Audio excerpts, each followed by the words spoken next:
헤어지자는 여자친구를 흉기로 찔러 살해한 혐의로 재판을 받고 있는 20대 남성 A씨가 법정에서 조현병 병력을 주장하자 판사가 꾀병이 아니냐며 꾸짖었습니다.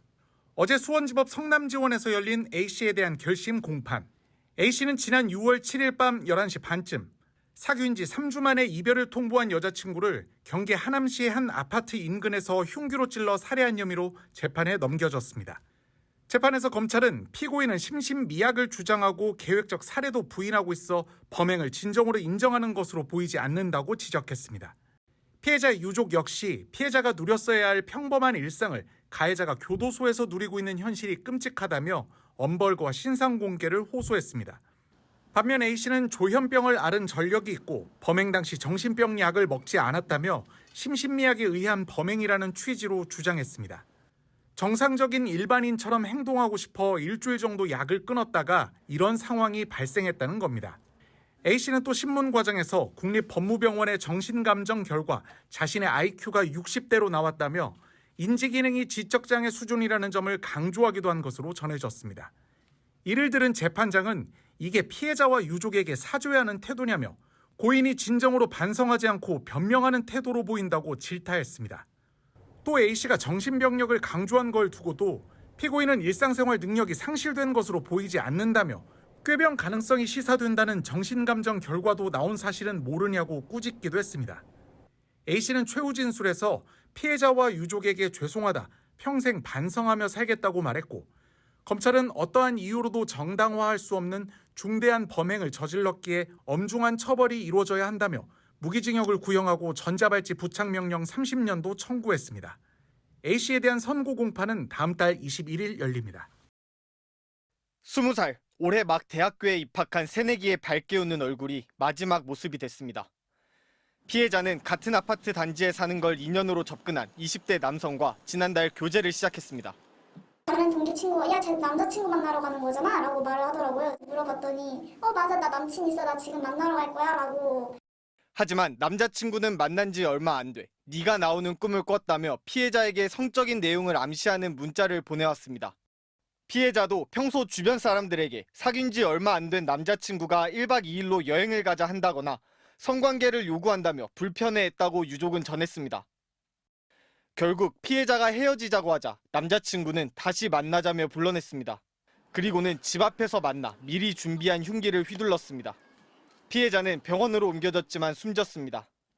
교제를 시작한 지 3주도 안 된 때였습니다. 유족들은 폭력적인 징후를 보였다면 피해자 혼자 가해자를 만나게 하지 않았을 것이라며 예측할 수 없는 상황에 소름이 끼친다고 토로했습니다. 싫다고 2번, 3번 했는데도 기어코 다른 방법으로 그것을 하게 되는, 그거는 명확한 징후죠. 물리적인 폭력이 아니라 하더라도 주변에 도움을 청하거나 이런 것을 확인할 필요가 있습니다. 유족들은 또 가해자가 경찰에 조현병이 있는데 사건 당시 약을 먹지 않았다며 감형을 염두에 둔 듯한 주장을 했다고 말했습니다. 유족과 친구들은 가해자 신상공개와 엄중한 처벌을 원한다며 SNS를 통해 교제살인 사건 공론화에 나섰습니다. 또 다른 피해자가 생기지 않게 대책 마련을 촉구했습니다. MBC 뉴스 백승우입니다. 최근 경기 하남시에서 전 연인을 살해한 20대 남성이 구속된 가운데 여성의 유족이 가해자의 뻔뻔한 태도가 원통하다며 엄벌을 촉구했습니다. 피해자의 친언니라고 밝힌 A씨는 지난 12일 SNS에 올린 글에서 동생은 이제 고작 20살밖에 되지 않은 너무나 착하고 순한 아이였다며 믿을 수 없는 이 끔찍한 현실에서 저희는 이 사건을 좀 더 명확하게 드러내려 한다고 밝혔습니다.